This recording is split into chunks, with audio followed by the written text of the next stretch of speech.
Hey, you! Sick of social events and friendships? Sleeping peacefully through the night getting tedious? Are the shy clownfish who nestle in the protection of a stingy enemy your spirit animal? Introducing anxiety! Enjoy canceling plans and feeling completely useless in general. Relish both the constant punch of your racing heart and the exhaustion of running a marathon without leaving your home.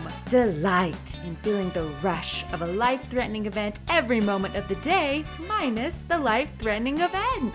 With just 365 easy payments of time and sanity per year, you too can possess anxiety for your very own. But wait, there's more. Just by ordering anxiety, you'll receive hundreds of bonus symptoms free of charge. Bonus symptoms include tummy aches, headaches, adrenal fatigue, shame, addictions, insomnia, unwanted weight gain, irrational fears, holding on to the illusion of control, buckets of sweat, plus knowing that stress is damaging, so you feel stressed about feeling stressed, which makes you even more stressed, and much more. Order today!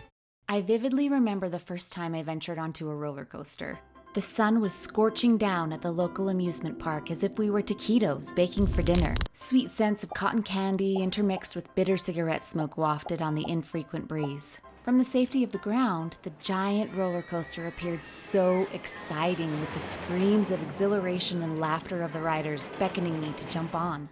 After impatiently waiting in a long line, I finally sat in the well-worn coaster car, filled with naive enthusiasm. As the coaster car started to climb up and up and up, my heart began to race, and I started questioning my decision to strap myself into this death trap.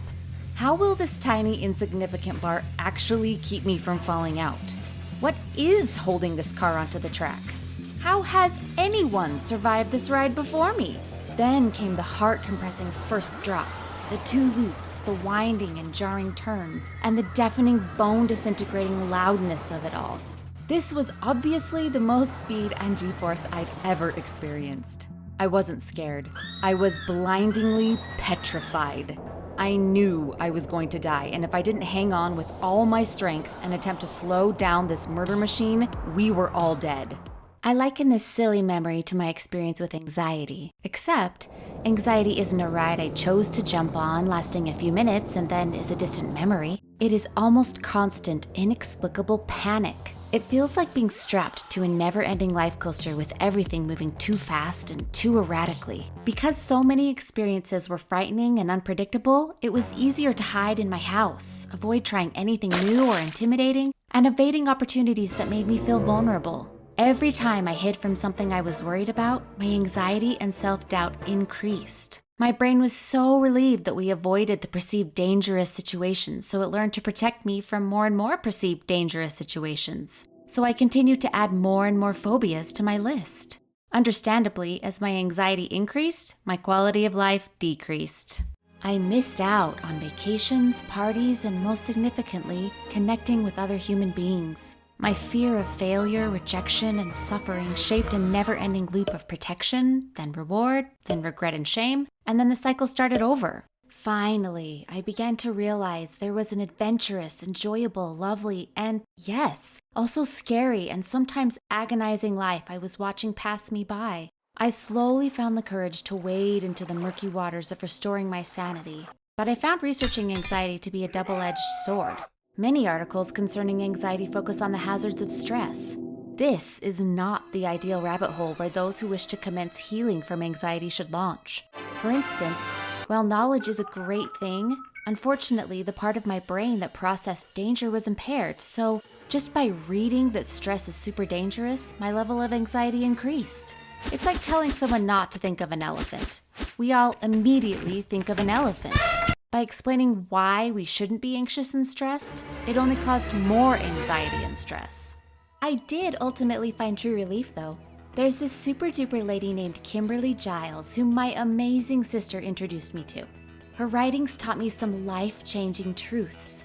Number 1, there are only 2 emotions or states, love and fear. Number 2, if I'm behaving negatively, I am in a state of fear. Number 3, in order to get out of fear, I must believe two more truths. My value is unchangeable and infinite, and my value isn't being tested. Life is a classroom, so mistakes are lessons. My entire life, before learning this amazing wisdom, I assumed my value was constantly changing. That meant that a win or a good grade was terrific, but a mistake or loss was crushing. It was an incredibly frightening way to live, and choosing to hide from failure or risk was completely understandable. Well, you can't never let anything happen to him. Then nothing would ever happen to him. Not much fun for little Harpo. Living with the knowledge that I'm safe and my value is unchangeable is incredibly freeing. To quote Kimberly Giles, quoting Dr. Elizabeth Kubler-Ross, there are only two emotions, love and fear. All positive emotions come from love, all negative emotions from fear. From love flows happiness, contentment, peace, and joy.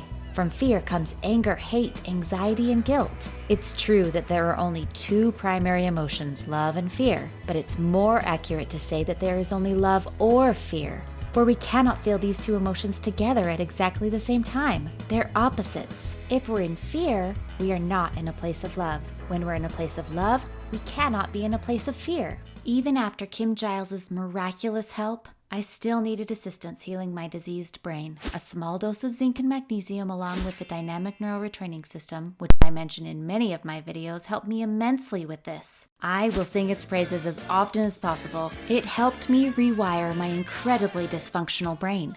Now, if I notice my heart is racing or I'm feeling panicked, I try and remember to push pause. Relax. Take a deep breath. I ask myself, what is happening in my brain? Why am I feeling this way? Am I in a state of fear, or am I in a truly dangerous situation? Just by interrupting that fight, flight, or freeze response with a logical brain conversation, I can assess the circumstances with truth and love instead of fear. I'm far from perfect. This is a practice that can only be improved over time, but little by little my anxiety is fading away. By exercising letting go of the things I can't control, I can now even enjoy roller coasters. How do you know something bad isn't gonna happen? I don't! Cool. If you'd like more information, I've included lots of helpful links in the description. Now, my friends, at the close of this video, let me leave you with some words of wisdom to take with you into that adventure we call life. When in a stressful situation, be grateful you aren't an octopus. Hello. Thanks so much for watching, and thanks to my amazing son for his animations. If you'd like to support this channel, a like, comment, and subscribe would be greatly appreciated. I'm so excited to share my brain adventures with you all. Okay, I love you. Bye-bye.